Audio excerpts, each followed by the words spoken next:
Buenas tardes, mi nombre es Jimena Iturriaga Vázquez, soy naturópata y homeópata acreditada a través del MinSal, que es el Ministerio de Salud. Vivo en Santiago, de Chile. Bueno, mi ponencia trata acerca de las bases fundamentales y los principios que sustenta lo que es la homeopatía. Entonces, un poquito vamos a hacer un paralelo con respecto a lo que es la medicina convencional, ya que de alguna forma la medicina convencional es un sistema médico, ¿cierto? Ya que se utiliza, que es utilizado por profesionales de la salud para diagnosticar, para tratar enfermedades mediante el uso de medicamentos, cirugías, radiaciones y otros métodos científicos. em, que están estrictamente probados y regulados, ¿cierto? Para confirmar de alguna forma la eficacia y seguridad de los tratamientos. A diferencia de la medicina homeopática, ¿cierto? La medicina homeopática es un método terapéutico que se basa en un método científico, que después más tarde lo vamos a ver, y que persigue la curación de las personas a través de determinados remedios que han sido experimentados en hombres sanos, que son de origen natural, de tres reinos, el animal, el vegetal y el mineral, y estos remedios se prescriben conforme a la ley de similitud, ¿cierto? Que es similia, similia curantus o similia similibus curantur.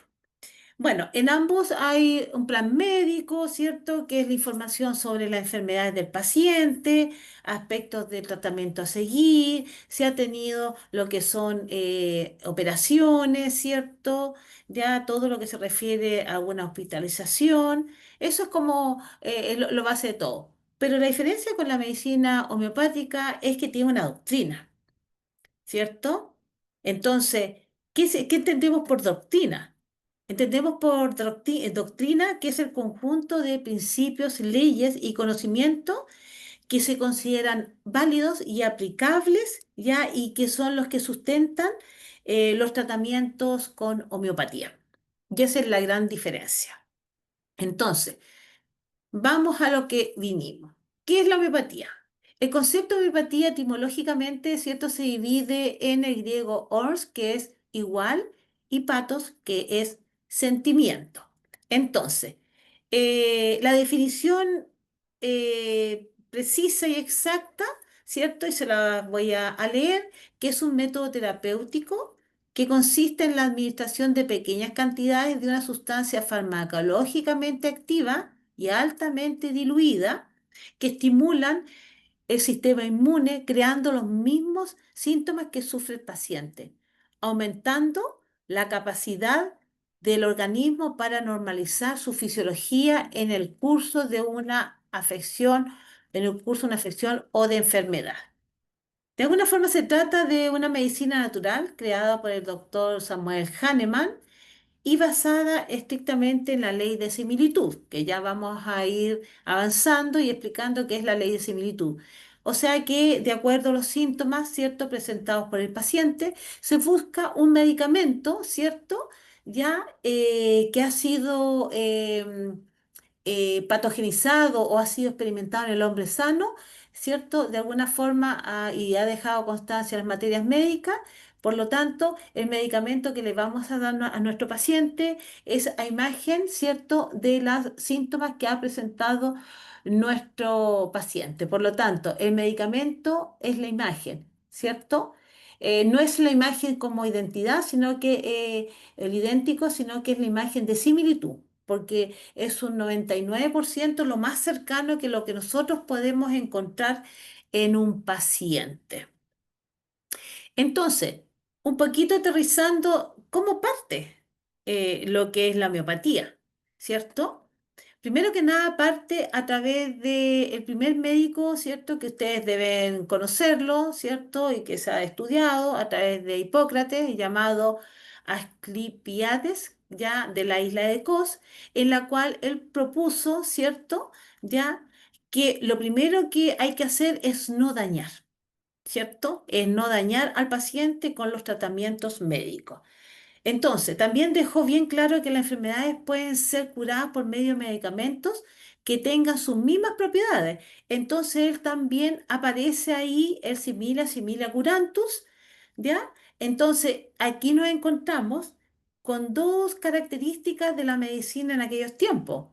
El contraris curantus y el simila curantus. Contraris curantus, yo curo con lo contrario, que son todos los antiinflamatorios, antipiréticos, ya antirreumáticos, ¿cierto? Y a diferencia de lo que es la homeopatía, que cura con lo similar. Entonces, aterrizando en lo que son los conceptos y la terapéutica, ¿cierto? Aquí aparece, como yo le decía, las dos maneras de poder curar, que la ley de los contrarios se llaman lo que son los enantiopáticos, ¿ya? Es la ley de los contrarios. Y la ley de las semejanzas hace relación directa con respecto a lo que es la homeopatía, lo que trabajó y descubrió nuestro doctor Samuel Hahnemann. Entonces, como bien decía Hahnemann, ya en el artículo 1 o parágrafo 1 del organón, que la única y suprema misión del médico es la de restablecer la salud, que es lo que se llama curar. Por lo tanto, Hahnemann, a través del organón, dejó todo estipulado, ¿cierto? De todos los beneficios y de toda la homeopatía, ¿cierto? Que él fue estudiando, aprendiendo y conociendo y los dejó plasmado en el organón. No hay ninguna persona, ¿cierto? Y es una obligación de cada uno que ha estudiado la medicina y que tiene inquietud por aprender lo que es esta homeopatía, debería leer el organón. En el organón, que es la Biblia para nosotros, están todos los, tanto los parágrafos o artículos, como se le llaman, ¿cierto? Están todos los fundamentos de la homeopatía.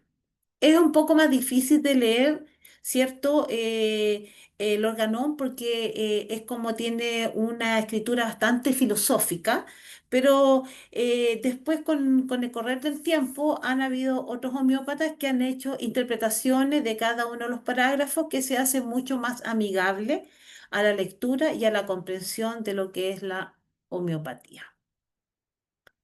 Entonces, como ya les decía, ¿cierto? Dentro de la historia médica aparece Hipócrates, padre de la medicina, y genera, ¿cierto? La ley de los contrarios o en antiopatía que lo toma Galeno.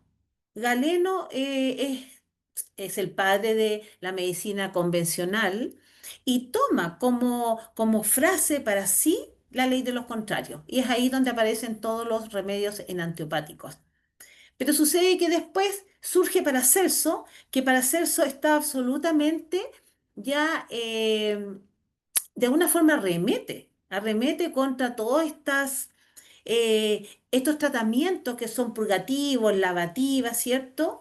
Que se usaban en aquellos tiempos. Entonces, él nuevamente saca a la luz lo que es la psiquis. La psiquis, ¿cierto? Hablamos de energía, hablamos de fuerza vital.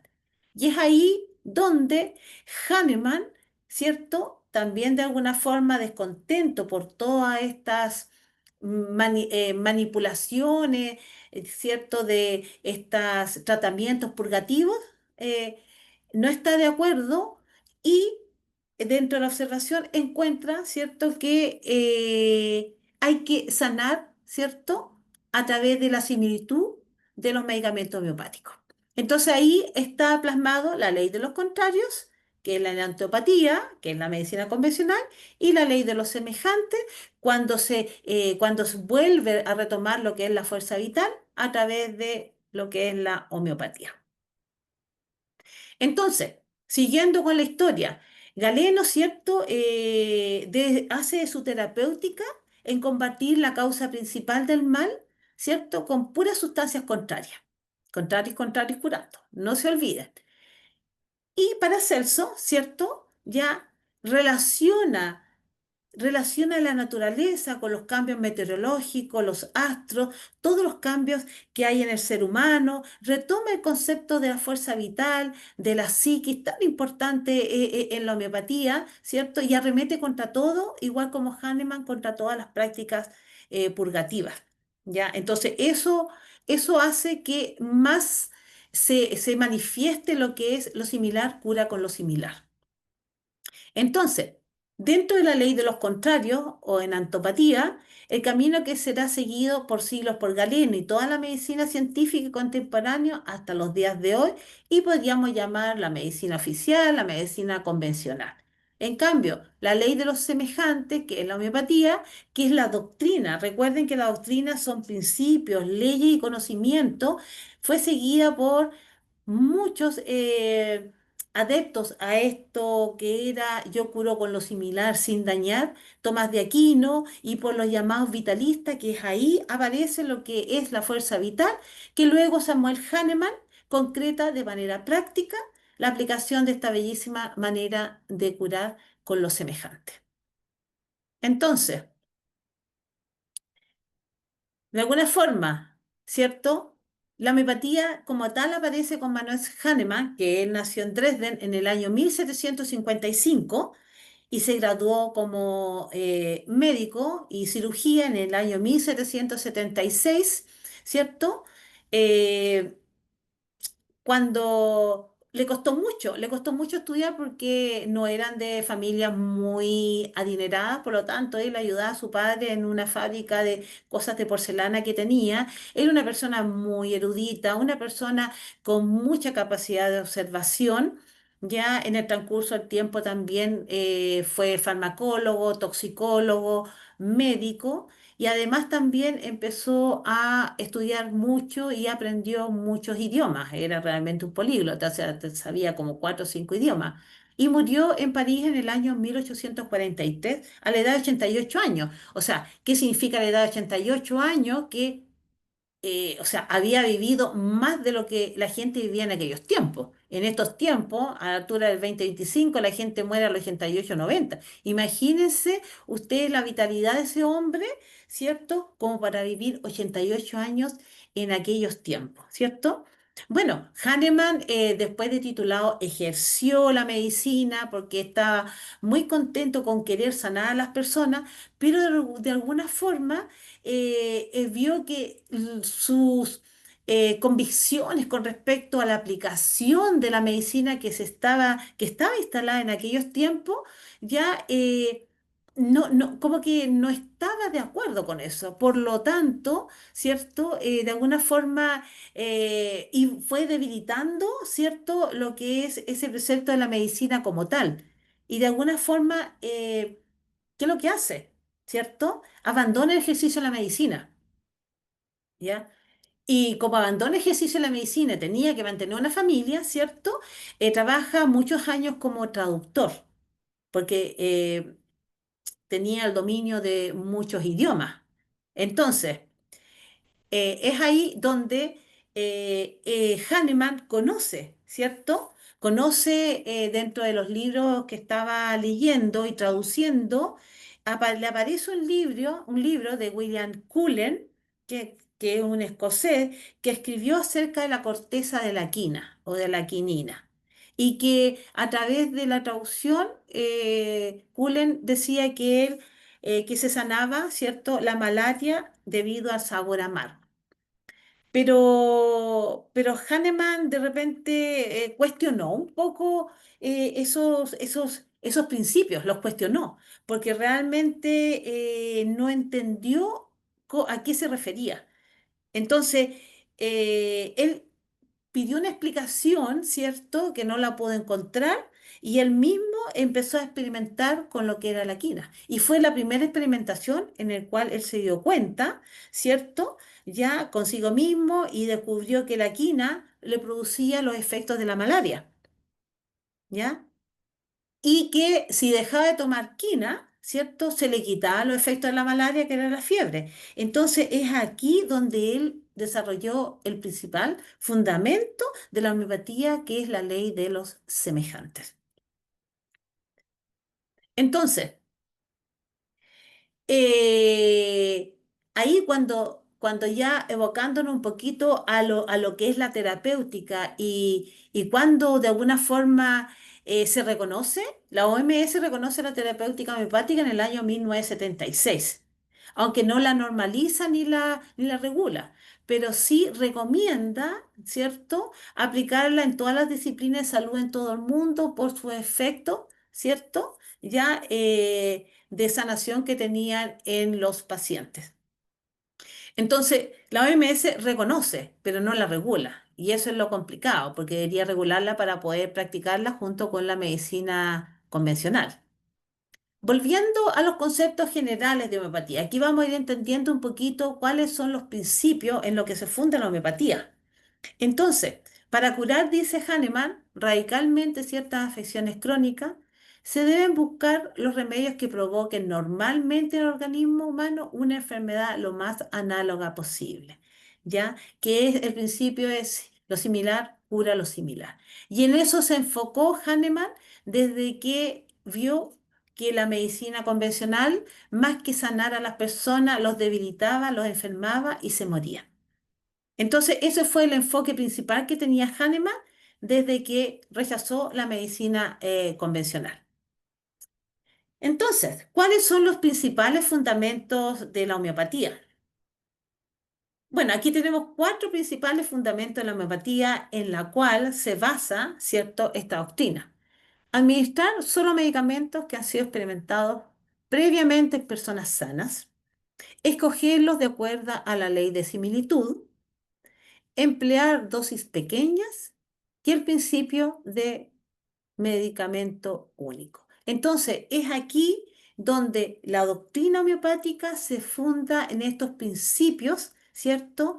En la cual se deben aplicar para poder realmente ejercer la homeopatía como una medicina que va a sanar a las personas sin reconocer o desconocer alguno de estos principios, realmente no podríamos ejercer la homeopatía, porque la homeopatía se sustenta en esto.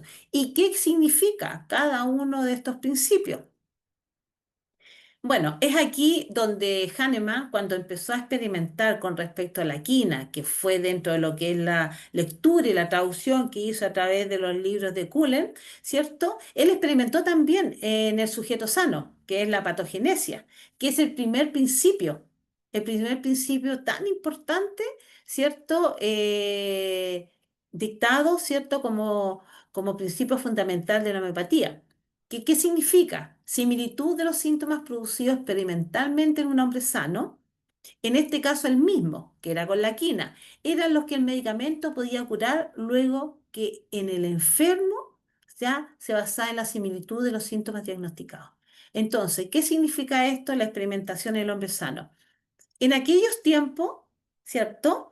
Habían todo lo que se refería a la experimentación en el pesado, se tomaban varias personas, ¿cierto? Ya en la cual se daban remedios homeopáticos, se daba un remedio homeopático, ¿ya? Entonces, el paciente o el voluntario en este caso, ¿cierto? Después de haber tomado el remedio homeopático, manifestaba todos los síntomas que le habían producido esos medicamentos, ¿ya? Se daba uno. Y sucede que habían personas que iban escribiendo en un libro acerca de ese remedio. Llámese Lux Vomica, llámese fósforo, sepia, pulsatilla, aconitum, recordando que hay más de 3.000 y tantos medicamentos homeopáticos dentro de toda esta terapéutica. Entonces, todos los medicamentos homeopáticos han sido experimentados y experimentados en sujetos sanos. Entonces, es ahí donde aparece el segundo principio, que el segundo principio nos indica que simila similibus curantur, nos indicará que la curación se obtendrá dándole al enfermo aquella sustancia capaz de provocar los mismos síntomas que manifiesta en un individuo sano. Entonces, recordando que los medicamentos tienen tres orígenes, animal, vegetal y mineral, ¿cierto? Se le dieron a cada uno de estos voluntarios un medicamento por vez y dentro de eso, Hahnemann, dentro de todo lo que es la observación, la experimentación, ¿cierto? Dijo, bueno, ¿qué pasa? Y él mismo lo comprobó. ¿Qué pasa si como yo tomé quinina, me dio fiebre, dejé de tomar quinina y se me quitó la fiebre, ¿qué pasa si yo le doy a un paciente un medicamento homeopático, ¿cierto?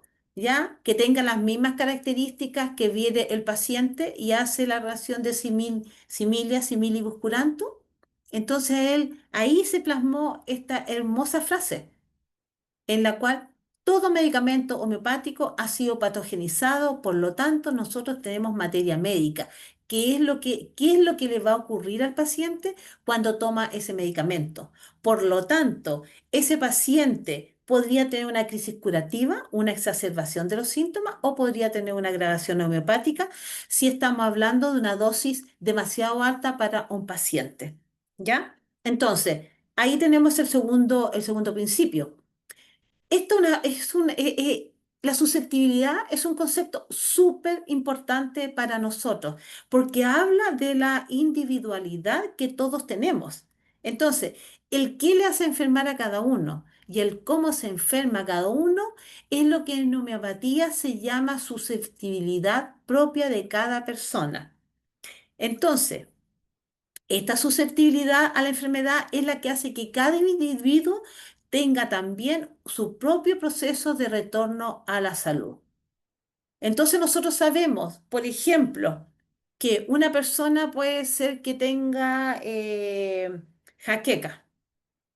Entonces, paciente uno dice, me dio jaqueca porque comí algo, ya tengo una jaqueca. El otro paciente dice, yo también estoy con jaqueca porque he tomado poca agua. El otro dice, tercero dice, tengo jaqueca porque no he ido al baño, no he tenido estreñimiento. El otro dice, tengo jaqueca porque estoy súper estresado. Entonces, ¿qué significa eso? Que cada uno se enferma, ¿cierto? En forma súper individual. Absolutamente. Entonces, el retorno a la salud y ese proceso de retorno a la salud también va a ser individual. Hay unos que se van a demorar más, hay otros que se van a demorar menos. Y eso es porque es las características que tiene la fuerza vital de cada uno. Y ahí retomamos, ¿cierto? Ese principio vitalista, que lo retomó, ¿cierto? eh, para Celso y después lo instaló como propio Hahnemann dentro de las características de la fuerza vital, que lo veremos un poquito más abajo. Entonces, qué importante es ir entendiendo estos pilares que sustentan lo que es la homeopatía. Otro pilar tan importante es el remedio o medicamento diluido dinamizado. Este remedio diluido y dinamizado, ¿cierto? ¿Ya? El mismo Hahnemann y sus experimentadores sufrían crisis agudas por intoxicaciones con nuevas sustancias. ¿Qué significa eso? ¿Cierto? Y que Hahnemann se dio cuenta que las concentraciones que tenía el medicamento que estaba experimentando, ¿cierto? Producían agravación en el paciente y en algunos casos producían intoxicaciones. Entonces, y es ahí donde nace lo que es la dosis infinitesimal, ¿cierto? Que con el objeto de producir síntomas, ¿cierto? En hombres sanos, pero a la vez disminuir la toxicidad hasta anularla, Hahnemann comenzó a diluir y dinamizar las sustancias mediante sucusiones. Ahí nosotros vemos una tintura madre, ¿cierto? De un medicamento X, puede ser una nux vómica, en fin, y ocurre que, ¿cierto? Hay diferentes diluciones y se va tomando una porción de esta tintura madre y se van diluyendo en alcohol. Después de la misma dilución primaria se toma un ml y se diluye en alcohol y así sucesivamente, ¿ya? Hasta que va quedando una concentración infinitesimal, que eso es lo que quería encontrar Hahnemann, ¿ya? Para que el paciente no se intoxicara y no tuviese crisis aguda. De alguna manera, ¿cierto? ¿Ya?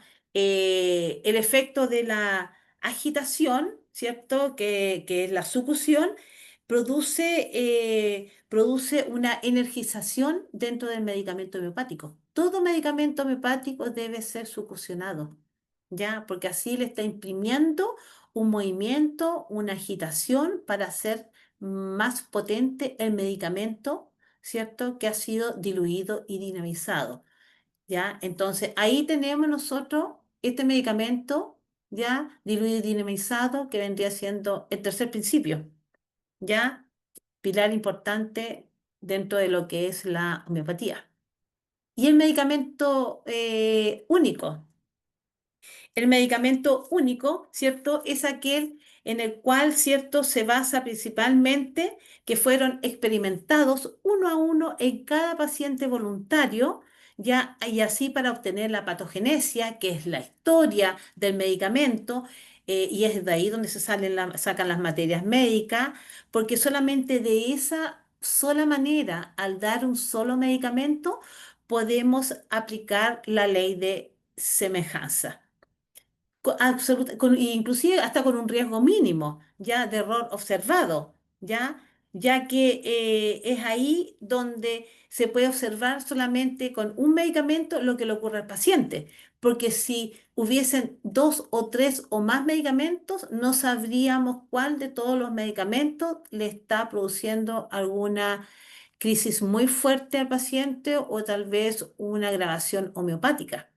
Por eso que dentro también de la escuela unicista, que es la escuela hahnemanniana, tenemos ya que dar solamente un medicamento, que es el medicamento que tiene la semejanza con los síntomas de nuestro paciente, que se ha, ¿cierto?, realizado a través de la experimentación, creando lo que son las materias médicas, que no hay ningún homeópata, ¿cierto?, que pueda trabajar sin sus materias médicas para corroborar que el medicamento elegido a través de una repertorización, que el medicamento único sea comparado con lo que es materias médicas.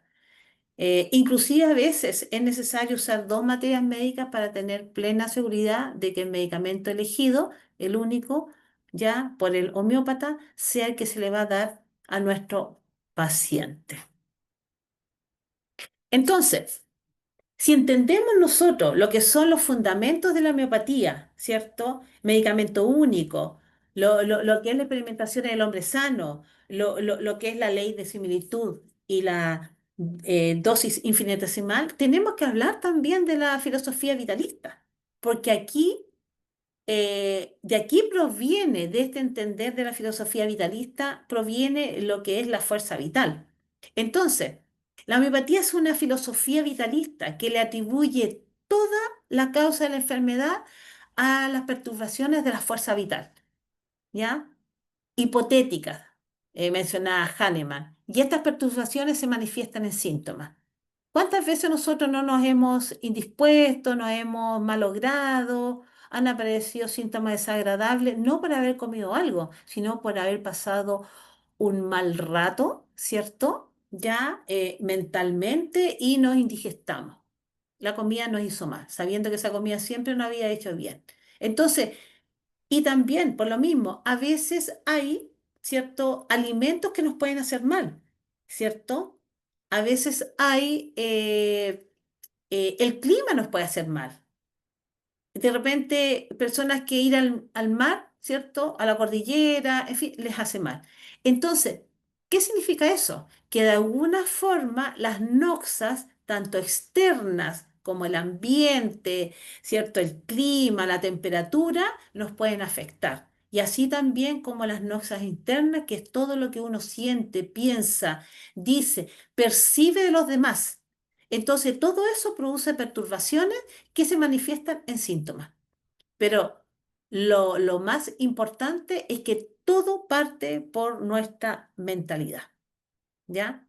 Todo del cuello hacia abajo se van generando todos los síntomas que son observables, pero la mente va generando todas esas perturbaciones que nos van delatando de alguna forma, ¿cierto? Que estamos de alguna manera desequilibrando esa fuerza vital que todos tenemos. Entonces, es ahí donde la fuerza vital, ¿cierto? Y todas estas perturbaciones que tenemos tanto internamente como externamente, ¿cierto? Le llamamos la ley de susceptibilidad. Porque el qué y el cómo nos enfermamos es absolutamente individual. Entonces no podemos nosotros masificar un tratamiento homeopático pensando solamente que los síntomas son parecidos ya de una persona a otra. No, tenemos que individualizar, ¿cierto? El, el medicamento. Entonces, al individualizar el medicamento sabemos que vamos por un buen camino. Entonces, de acuerdo a la ley de susceptibilidad, ¿cierto? Ya incluso el estado mental negativo podría traer a unos hipotéticos causantes de enfermedad denominados miasmas, ¿cierto? Que afectarían al cuerpo provocando los síntomas de enfermedad. Entonces aquí tenemos varias cosas que podemos dilucidar y aclarar. Primero, perturbaciones que son fuerzas externas, clima, fuerzas internas, la parte mental, perturba la fuerza vital y se genera a través de la ley de su susceptibilidad los síntomas del paciente. Un paciente que está desequilibrado. Pero también a través de la homeopatía nosotros debemos conocer, ¿cierto?, lo que son los terrenos, que son los denominados miasmas o diátesis. Cada uno de nosotros tenemos un terreno, ya sea un terreno heredado por los padres, los abuelos, y tenemos un terreno adquirido. Dentro de ese terreno voy a hacer un poquito hincapié para tener claro lo que significa miasma y que es tan importante para los que quisieran incursionar en esta terapéutica, que son los miasmas. Los miasmas son terrenos que Hahnemann reconoció y el primer miasma que reconoció fue el miasma sórico, en el cual se producía a través, ¿cierto?, del contagio, ¿cierto?, de la hacinación que vivían en aquellos tiempos. Entonces, el miasma sórico es un miasma que actúa sobre lo que es la piel, básicamente la picazón que proviene, ¿cierto?, de la sarna, ¿cierto?, por esto está tan hacinado, ¿ya? Y es una hiperexcitabilidad con una una irritabilidad, ¿ya? Luego tenemos el psicótico, el miasma psicótico, otro miasma que si tratamos el miasma sórico podemos perfectamente pasar al miasma psicótico o saltarnos el miasma sórico y pasar al psicótico cuando nacemos. Y el psicótico, ¿cierto? Es un miasma en el cual se va contagiando a las personas por enfermedades venéreas, ¿cierto? Ya por enfermedades gonocócicas y las manifestaciones son excrescencias, como decía Hahnemann. Esas tumoraciones, verrugas, pólipos, miomas, ya quistes. Y es ahí donde ocurre lo que es una hipofunción. O sea, se va encapsulando lo que es ya ese líquido que podría salir, se va encapsulando. Entonces, de ese miasma psicótico pasamos nosotros a un miasma sifilítico. Y ese miasma sifilítico, ¿cierto?, que afectaría al cuerpo provocando tipos de enfermedades, todos, unos más graves que otros, el sórico es menos grave, el psicótico medianamente grave, ¿cierto? Y el sifilítico es más grave porque es el miasma de la autodestrucción. ¿Por qué? Porque sucede que la autodestrucción, desde la mirada del miasma sifilítico, ¿cierto? Corresponden a muchas enfermedades autoinmunes, artritis reumatoidea, el lupus, ¿cierto? Etcétera. Entonces, es ahí donde el paciente, ¿cierto? Ha sido tan afectado por las cosas, por la contingencia, por donde vive, por lo que escucha, que, que genera como una autodestrucción, porque al fin y al cabo las enfermedades autoinmunes son enfermedades autodestructivas. Entonces, esos serían los tres miasmas, ¿cierto? Hahnemannianos. Pero no quiero dejar pasar dos miasmas más que no son otros, sino que son los mismos, pero están mezclados. Tenemos el miasma tuberculínico, ¿cierto? Que después de Vanier empezaron a reconocer ese tipo de miasma. Y el miasma tuberculínico ya se le dice que es bimiasmático porque tiene dos miasmas dentro a su haber. Tenemos el sórico que le da la fuerza para salir adelante, le da esa energía para superar los síntomas y salir de la enfermedad. Y está el miasma sifilítico, que el autodestructivo. Entonces, el tuberculínico tiene esa capacidad porque está la zona presente para salir del estado de enfermedad. Le va a costar, pero va a poder salir. No así el quinto miasma, que es el miasma cancerínico. ¿Por qué? Porque el cancerínico, ¿cierto? Tiene la SORA, que el que te entrega la fuerza vital, tiene la SORA en retirada y está instalado lo que es el psicótico y el sifilítico. Entonces es ahí donde el paciente cancerínico le cuesta mucho salir de su estado de enfermedad, porque está instalado el psicótico, ¿cierto? Que es una hipofunción de los órganos, y está el sifilítico, que son enfermedades autodestructivas. Entonces, dentro de lo que es la miopatía, entendiendo lo que es la fuerza vital, y entendiendo lo que es el terreno, siempre nosotros tenemos que observar dentro de un paciente un terreno, ¿cierto? Todos tenemos un terreno y con qué terreno se identifica ese paciente para hacer un tratamiento. No solamente buscar el medicamento único, también encontrar el terreno, ¿cierto? Para poder ver qué es lo más indicado para el paciente, ¿ya? Bueno, sin embargo, como dice Hahnemann, rechazaba la noción de que la enfermedad fuera una entidad separada o invasora e insistía en que siempre era parte del total viviente, y esto es del individuo. Claro, Hahnemann siempre reconocía que, que la sintomatología, la enfermedad, era, y correspondía a la totalidad del paciente. O sea, aquí se está hablando con respecto a lo que es la integralidad. Yo no puedo separar a un paciente por sistema ni por órgano. Y esa es una de las grandes diferencias que tenemos con la medicina convencional. Nosotros vemos al individuo en su fase más integral. Entonces, y así nos hemos dado cuenta, ya haciendo un paréntesis, por ejemplo, el síndrome de intestino irritable no es por lo que comió que le hizo mal, sino es porque cómo lo comió y en qué condiciones comió, tal vez por estrés, por rabia, por angustia, se indispuso y generó esas manifestaciones de inflamación, pesadez estomacal. Entonces, es ahí donde no podemos separar nosotros al individuo por órgano ni por sistema. Al contrario, tiene que ser el individuo dentro de su integralidad. Entonces, si hablamos nosotros de los vitalistas, hablamos de desequilibrio de la fuerza vital, tenemos que entender, ¿cierto?, que la fuerza vital la tenemos todos como ser humano. En algunos momentos la fuerza vital está desequilibrada, manifestada en síntomas. Cuando no hay fuerza vital, la persona ya ha fallecido, no tiene la fuerza vital. Por lo tanto, aquí vamos a entender cuáles son las cualidades de la fuerza vital. Nosotros tenemos 7 cualidades de la fuerza vital. La fuerza vital es soberana, autocrática, es ciega y no inteligente. Y es ahí, después me voy a detener un poquito para explicar porque es muy interesante y de repente se cuesta entender ese tercer punto, ciega y no inteligente. Es inmaterial, es innata, es eferente y es susceptible. Entonces, soberana. ¿Por qué soberana? Porque sucede que es soberana porque ejerce, ¿cierto?, en la enfermedad un poder supremo, ¿cierto?, como autoridad ya ilimitada, ya que conserva todas las partes del organismo en admirable y armoniosa vitalidad.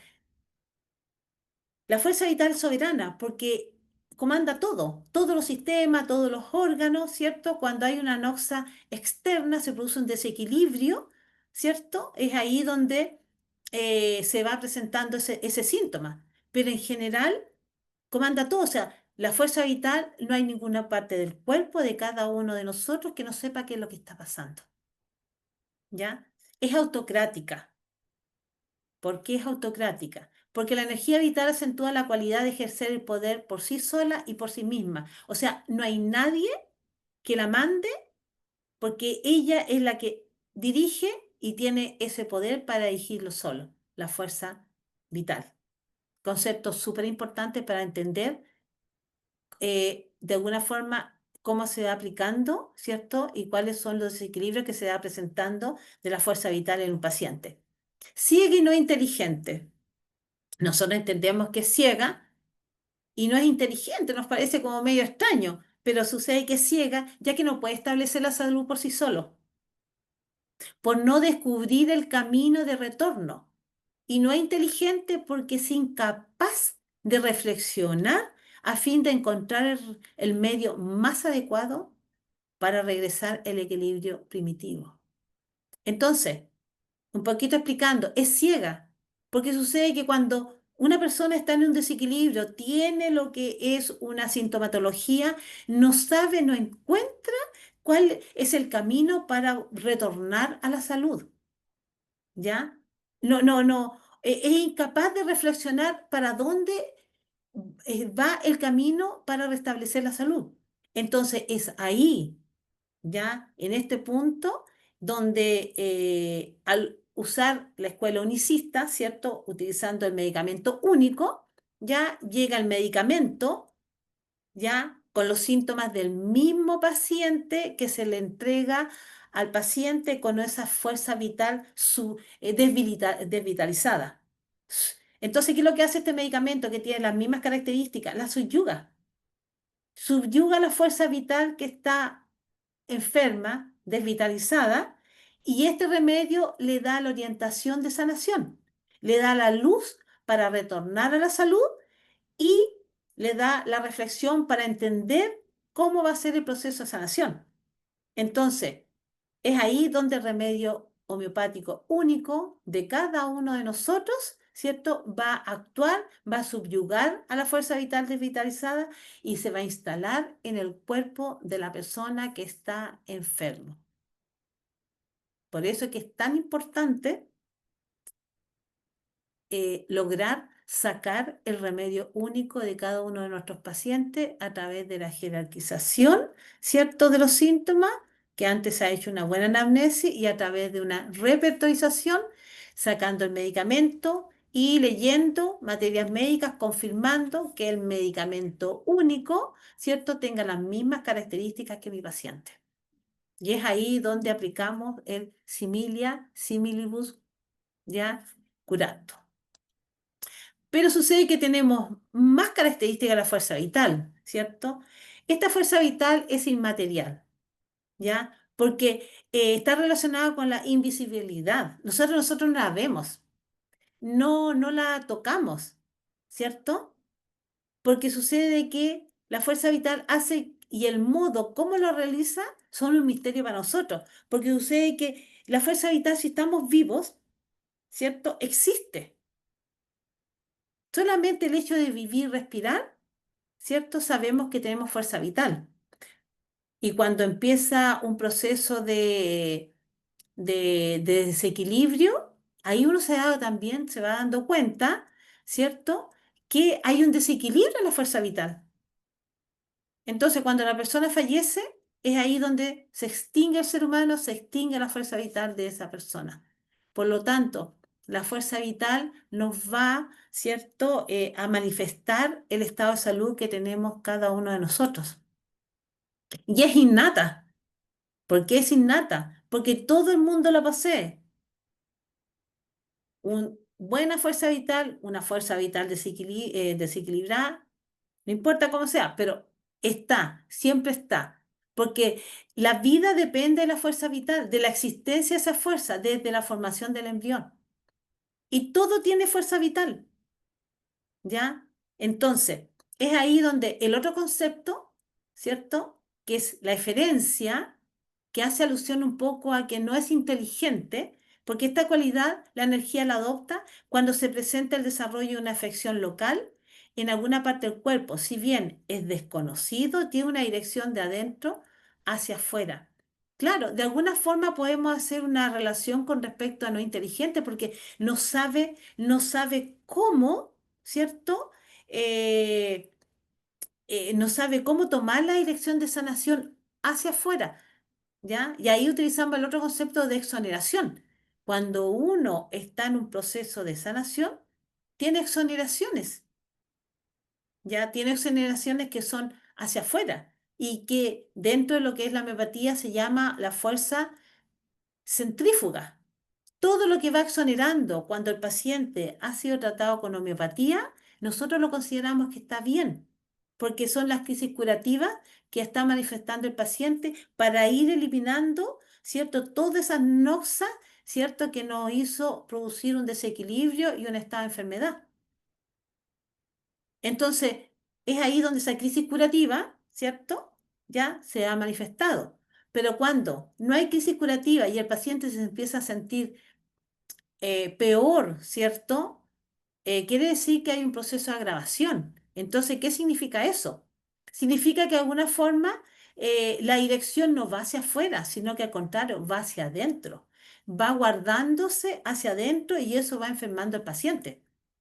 Por lo tanto, para nosotros los homeópatas, las exoneraciones, ¿cierto? Las manifestaciones, ¿ya? Siempre van a ser importantes y van a tener que ser analizadas para saber si son crisis curativas o son agravaciones homeopáticas. Que esta vez no voy a tocar ese tema porque es un tema súper largo, muy interesante. Y esto es lo más el punto más importante, que el qué y el cómo me enfermo yo es absolutamente individual. Hahnemann dice que si todos los seres humanos reaccionan ante la medicina dinamizada de manera común, debe ser que todo ser humano debe tener una predisposición a manifestar una desarmonía. ¿Ya? Todos tenemos predisposición. ¿Por qué tenemos predisposición? Primero, por terrenos heredados y segundo, por características adquiridas a lo largo del tiempo. Y como somos personajes y personas únicas, irrepetibles, obvio que el camino y el proceso de sanación va a ser particular de cada uno. Mientras uno se sana más rápido, otros se van a sanar más lento. Entonces, es súper importante tener el concepto de susceptible o susceptibilidad, el qué y el cómo me enfermo yo, como algo netamente homeopático y que habla acerca de la individualidad que tiene esta linda medicina, ¿cierto?, homeopática. Entonces, como yo les mencioné en antes del organón, ¿cierto? El organón de Hahnemann, que es un libro, es como la Biblia para nosotros, ¿ya? Ahí está el alma doctrinal de lo que es la homeopatía. Todos deberíamos leer lo que es el organón, ¿ya? Eh, Inclusive, los primeros organones tenían muchos aforismos, como yo les mencionaba, a veces más difícil, a veces de leer el organón por los aforismos, pero ahora, ¿cierto? Encontramos interpretaciones del organón de Hahnemann, pero con lenguaje un poquito más actualizado, ¿cierto? Que uno puede entender, ¿cierto? Esta el alma doctrinal que se encuentra en el organón y que es la medicina homeopática, ¿cierto? Acumulada en un solo libro que todos debemos leer en algún momento si aplicamos esta terapéutica y si quisiéramos conocerla.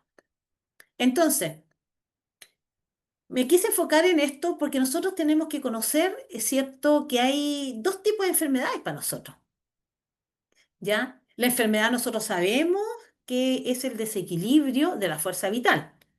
¿Cierto?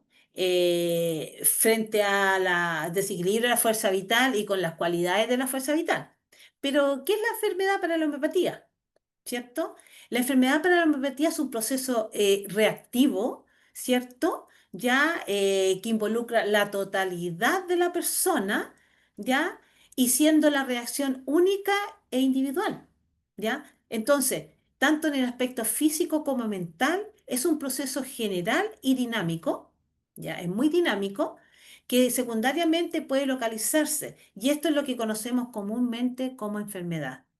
Entonces, la enfermedad, resumiendo, es un concepto homeopático desde la mirada de que involucra toda la totalidad, es un fenómeno reactivo, ¿cierto?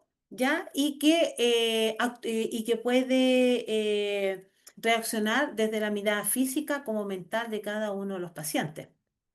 Entonces, ¿qué es la enfermedad enfermo?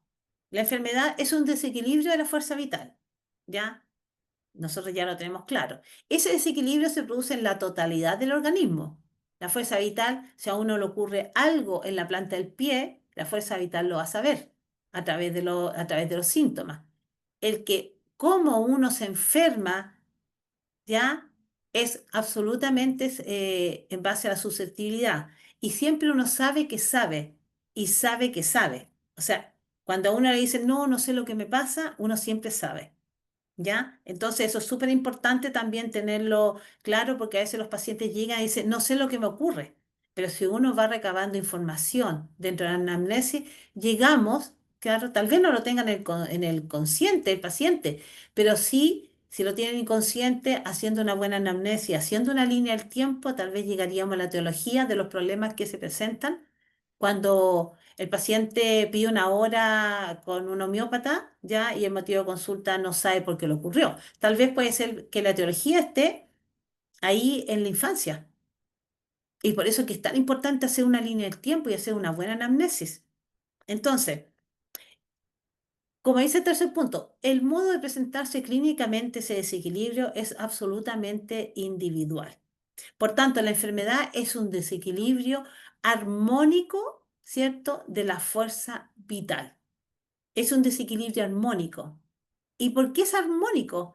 Porque la gente se acostumbra a vivir en un estado de desequilibrio o un estado de enfermedad. Se acostumbra. Entonces, a veces los pacientes dicen, no, pero si yo llevo enfermo 4 o 5 años, pues ya estoy acostumbrado. O sea, realmente se acostumbró a vivir en un estado de desequilibrio y no tendría por qué el paciente estar viviendo 4 o 5 años con dolores. No es justo, no es justo para el paciente. Entonces, es ahí donde Hahnemann reconoce que ese punto que habla acerca del desequilibrio armónico de toda la fuerza vital llamada enfermedad es un nuevo orden. Un nuevo orden que nosotros podemos, ¿cierto?, tratar de atender ya con todas las herramientas que podemos tener con el conocimiento de lo que es la homeopatía. Y dentro de las enfermedades nosotros reconocemos enfermedades agudas y enfermedades crónicas, ¿ya? Eh, las enfermedades agudas, ¿qué son las enfermedades agudas? Las enfermedades agudas son las enfermedades agudas que son pasajeras, son procesos rápidos, son procesos morbosos que se producen de la fuerza vital, ¿ya? Y que tienden a terminar en un periodo corto. ¿Ya? Y que siempre puede ser que sea una curación mediana, lo dice el organón en el parágrafo 72. Pero todo también depende del terreno, porque sucede que es una persona que es sórica, que tiene respuestas rápidas en un estado de desequilibrio, manifestaciones de enfermedad. Una persona con un terreno sórico va a sacar resfriados caminando, ni siquiera se dio cuenta en aquellos tiempos que tenía COVID, ¿cierto? Entonces, las enfermedades agudas son absolutamente pasajeras dependiendo de el terreno, porque si hay un terreno más sifilítico, ahí cambia todo lo que es la enfermedad aguda, porque ya estamos en un terreno más de autodestrucción. Entonces, las enfermedades agudas tienen un predominio de una acción ya inmunígena, ¿cierto? Ya, como consecuencia de ser muy dinámica, y siguen la evolución hasta donde se despierta la reacción defensiva necesaria para curarse por sí sola. Entonces, la enfermedad aguda, ¿cierto? El ser humano tiene esa capacidad como de autosanarse, pero hay algunos casos, dependiendo del terreno, que necesita la ayuda del remedio homeopático para tener esa dirección, tener esa falta, quitar esa ceguera y dejar más inteligente, ¿cierto?, a la fuerza vital para poder tener un estado de autosanación. Entonces, siempre importante que la enfermedad es aguda, hay que ver siempre los terrenos de cada uno de nuestros pacientes. Entonces, es aquí lo más complejo son las enfermedades crónicas, porque mientras las enfermedades agudas son esporádicas, pasajeras, ¿cierto? Estamos hablando de dos tipos de enfermedades, porque hay otras enfermedades que son las pandémicas, las endémicas, en fin. Pero estas enfermedades crónicas son poco marcadas, son súper silenciosas, son imperceptibles, se apoderan del organismo cada uno a su modo, lo desarmonizan dinámicamente. ¿cierto? Y poco a poco lo alejan de tal modo del estado de salud. Entonces, y esas enfermedades crónicas son, la mayoría de las veces son enfermedades mentales, que son imperceptibles, a veces uno no se da cuenta que en estado depresivo, pasa con estados de melancolía, tristeza, y eso va llevando al paciente de repente a somatizar con síntomas físicos. Entonces, la fuerza vital, ¿cierto? No puede oponerse a ella sin una resistencia incompleta, mal dirigida e inútil, y que no pudiendo extinguirlas por sí misma, tiene que dejarlas aumentar hasta que por fin ocasionan la destrucción del organismo. También sale en el parágrafo 72. Entonces, qué importante es tratar a los pacientes que tengan enfermedades crónicas, porque porque a través de todas las enfermedades crónicas siempre va a haber un componente mental. Por eso que es tan importante nosotros tener un protocolo, ¿cierto?, de cómo vamos a atender a nuestro paciente. Primero haciendo un buen interrogatorio. ¿Cierto? Que el interrogatorio nos hable acerca de una línea del tiempo, de cuáles han sido sus patologías, de cuáles han sido sus conductas, de cómo, si la infancia fue feliz, si la adolescencia fue feliz o fue más traumática, cómo fue su adultez. Entonces, para nosotros es tan importante eso porque, como les repito, o sea, lo más probable que creada esa enfermedad crónica, la etiología esté en la infancia. Entonces a veces en la infancia aparecen cosas y se van tapando con medicamentos, los medicamentos alopáticos, los enantiopáticos. Y al fin y al cabo todo eso se va escondiendo debajo de la alfombra. Y es por eso que cuando uno atiende a un paciente que te dijo en un momento, no, si yo fui tratado con tal patología, y uno le da medicamento homeopático, aparecen muchísimas exoneraciones, porque todo eso había sido suprimido por los remedios alopáticos. Entonces, ahí no hay una sanación, hay una supresión. Y eso también se habla en el organón. Entonces, las enfermedades crónicas son de gran poder patógeno, afectan a todo el cuerpo, afectan a todo el individuo. Tiene un escaso poder inmunígeno, se refiere, tiene un escaso poder de poder salir adelante sin una ayuda del medicamento homeopático. Son progresivas, van aumentando con el tiempo si no se pone un atajo. Y si no son tratadas debidamente, llevan a la muerte. Y es verdad, pueden llevar a la muerte psicológicamente o pueden llevar a la muerte físicamente con la extinción del paciente. Entonces, quise apuntar a las bases científicas de la medicina homeopática porque siempre hablan de que la medicina homeopática, ¿cierto? No tiene sustento científico. Y es ahí donde se genera lo que es la discordia entre ambos pensamientos. La homeopatía carece de una teoría fisiopatológica. Nosotros entendemos que necesitamos saber y reconocer cuáles son los síntomas físicos que tiene el paciente para tener una buen interrogatorio, una buena anamnesis. Pero sucede que no es, para nosotros no es lo principal. Para nosotros lo principal es lo que siente el paciente, es cómo vive el paciente la vida, es con quién se rodea, cómo se percibe él en la vida, cómo él entrega las emociones. Entonces es ahí donde nosotros apuntamos a la fuerza vital, ¿cierto? A los síntomas mentales como en algunos casos más jerárquicos para encontrar el medicamento único.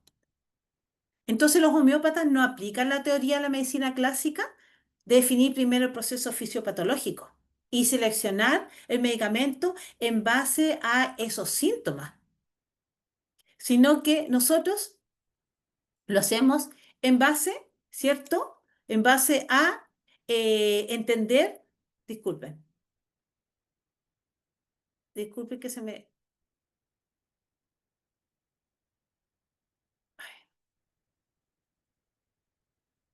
disculpen que se me corrió lo que es el PPT. ¿ya? Entonces, nosotros lo más importante para poder entender la medicina homeopática es que tenemos que enfocarnos en los síntomas mentales, cómo él vive su vida. ¿Cómo recibe de repente la sugerencia? Si tiene un carácter mal genio, si es una persona que es demasiado apacible, ¿cierto? ¿Ya? Entonces, es el enfoque. Entonces, es aquí la susceptibilidad, insisto, ese concepto tan de repente que se habla con tanta liviandad, pero en homeopatía la susceptibilidad es muy importante, que el qué y el cómo se enferma cada uno es absolutamente individual. ¿Ya? Entonces, eso de que la homeopatía no tiene método científico como lo que es la medicina alopática, nosotros sí podemos decir que tenemos un método científico.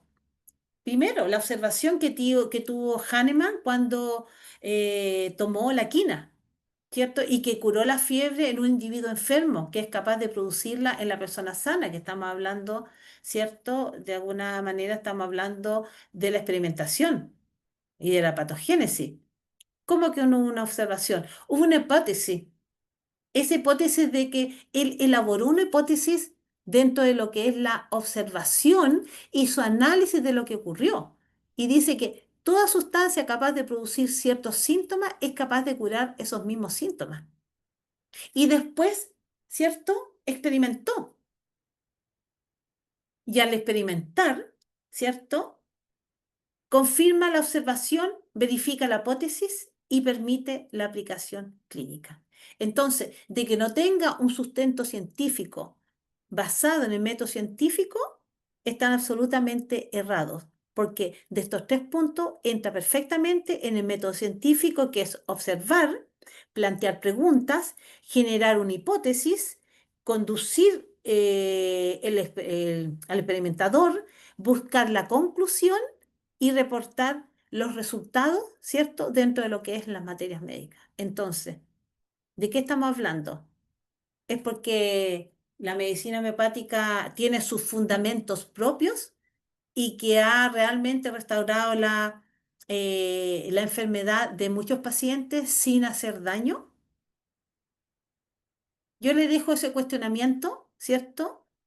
De la homeopatía es un buen método terapéutico, ¿ya? Y de que es lento, ya no es así. Por nada del mundo es así. También es mucho más barato y lo más importante que no daña ningún órgano cuando se toma lo que es la homeopatía. Entonces, con esto que les dejo instalado este método científico, yo doy las gracias por haberme escuchado y nos veremos en una próxima ocasión. Nos vemos. Chao, chao.